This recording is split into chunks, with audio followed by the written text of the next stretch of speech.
इस समय हम भोपाल में हैं। लेक ऑफ सिटी इसे कहा जाता है। अगर यहाँ की बात करें तो इस समय बड़ा तालाब के अंदर हैं हम लोग और यहाँ बड़ी संख्या में टूरिस्ट पहुँचते हैं क्योंकि तालाब में पर्यटन को बढ़ावा भी मिलता है, क्योंकि एक अलग तरीके का लुक एंड फील आता है। तो यहाँ बड़ी संख्या में लोग पहुँचते हैं। लेकिन हम आपको यहाँ पर क्यों लाए हैं, हम यहाँ पर आए क्यों हैं? हम इसलिए आए हैं क्योंकि भोपाल से दिल्ली के लिए वंदे भारत एक्सप्रेस चलने जा रही है। और वंदे भारत एक्सप्रेस की अगर हम बात करेंगे तो सेमी हाई स्पीड ट्रेन है और सेमी हाई स्पीड ट्रेन का जमाना है, क्योंकि देश भर में जगह जगह वंदे भारत एक्सप्रेस चलाई जा रही हैं। अब तक 10 वंदे भारत एक्सप्रेस चल चुकी हैं। 11वीं वंदे भारत एक्सप्रेस भोपाल से दिल्ली के लिए चलने जा रही है। तो भोपाल से दिल्ली के लिए जब ये ट्रेन चलेगी तो एक अलग तरीके का कहीं ना कहीं उत्साह है लोगों के अंदर। और भोपाल जो कि मध्य प्रदेश की राजधानी है, यहाँ से सीधा सीधा दिल्ली के निजामुद्दीन के लिए रेगुलर रन होगा 1 अप्रैल से। और 1 अप्रैल की अगर हम बात करें तो 1 अप्रैल को कहीं ना कहीं प्रधानमंत्री नरेंद्र मोदी खुद यहाँ पर मौजूद रहने वाले हैं, हरी झंडी दिखाने जा रहे हैं। और इस समय हम झील के अंदर मौजूद हैं। यहाँ पर लोगों से बात करेंगे, पूछेंगे कि आखिरकार ये जो बदलाव हो रहा है भारतीय रेलवे में वो किस तरीके का है।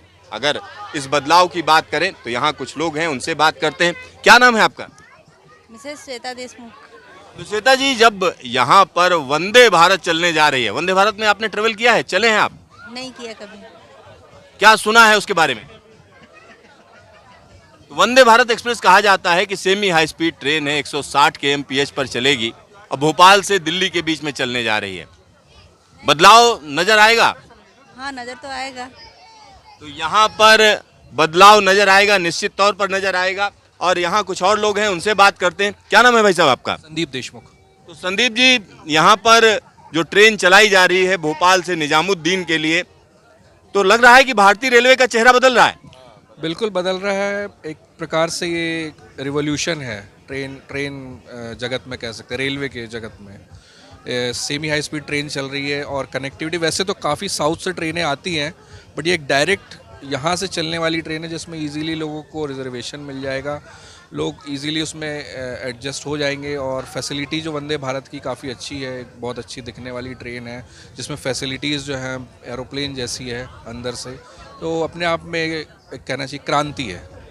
तो यहाँ निश्चित तौर पर लोगों के बीच में ये बात साफ साफ है कि कहीं ना कहीं भारतीय रेलवे बदल रही है और उसका चेहरा बदल रहा है। और बदलते हुए चेहरे को हम देख रहे हैं, क्योंकि यहाँ पर जब भारतीय रेलवे की बात करते हैं तो हम एक जमाना था जब स्टीम इंजन चलते थे और अगर आप उसमें ट्रेवल करते थे तो आपका चेहरा काला हो जाता था। आप बहुत देर से सुन रहे हैं, क्या कहेंगे? भारतीय रेलवे का चेहरा बदल रहा है? हाँ, बिल्कुल बदल रहे हैं। क्या नाम है आपका? नेहा देशमुख। तो नेहा जी, अगर हम बात करें कि वंदे भारत एक्सप्रेस जगह जगह से डिमांड की जा रही है और भोपाल से चलनी शुरू हो रही है, तो इससे चलने फिरने का अंदाज बदलेगा? बिल्कुल बदलेगा और भोपाल से तो बिल्कुल चलना चाहिए, क्योंकि भोपाल का इससे नाम बढ़ेगा और बहुत अच्छा होगा। तो एमपी के लिए अच्छी बात है, एमपी के रहने वाले वासियों के लिए बहुत अच्छी बात है ये। तो क्या कहना चाहेंगे, अगर हम आपसे कहा जाए प्रधानमंत्री के लिए कोई संदेश है? हाँ, एमपी मतलब मैं कहना चाहूँगी माननीय नरेंद्र मोदी से कि एमपी के लिए जितने अच्छे बदलाव करना चाहते हैं उतने अच्छे बदलाव करें, ताकि एमपी में जैसे भोपाल का नाम इतना रोशन हो रहा है आगे, तो वैसे ही आगे भी होता रहे। तो ये हमारे लिए बहुत गर्व की बात होगी। तो मैं चाहती हूँ कि मोदी जी भोपाल के लिए और शिवराज सिंह चौहान जी हमारे मामा जो कहे जाते हैं, तो वो हमारे भोपाल के लिए बहुत सारे अच्छे अच्छे बदलाव करें। जैसे अभी आपने देखा ही होगा हबीबगंज रेलवे स्टेशन, जो अब रानी कमलापति स्टेशन के नाम से जाना जाता है, जिसमें इतना ज़्यादा बदलाव आया है। और मुझे तो अब ऐसा लगता है कि इंडिया में देखा जाए तो पूरे भारत में जो अपना रानी कमलापति स्टेशन है वो बहुत ही ज़्यादा अच्छा है, इतनी साफ़ सफाई के लिए मशहूर है। और मुझे नहीं लगता कि इतना अच्छा स्टेशन और कोई दूसरा हो गई। तो जो वंदे भारत हमारी ट्रेन के बारे में बात की जा रही है, तो उससे हमारे लिए और भी अच्छी बात होगी भोपाल के लिए। तो मैं तो चाहती हूँ कि भोपाल में ऐसे ही अच्छे बदलाव होते रहे।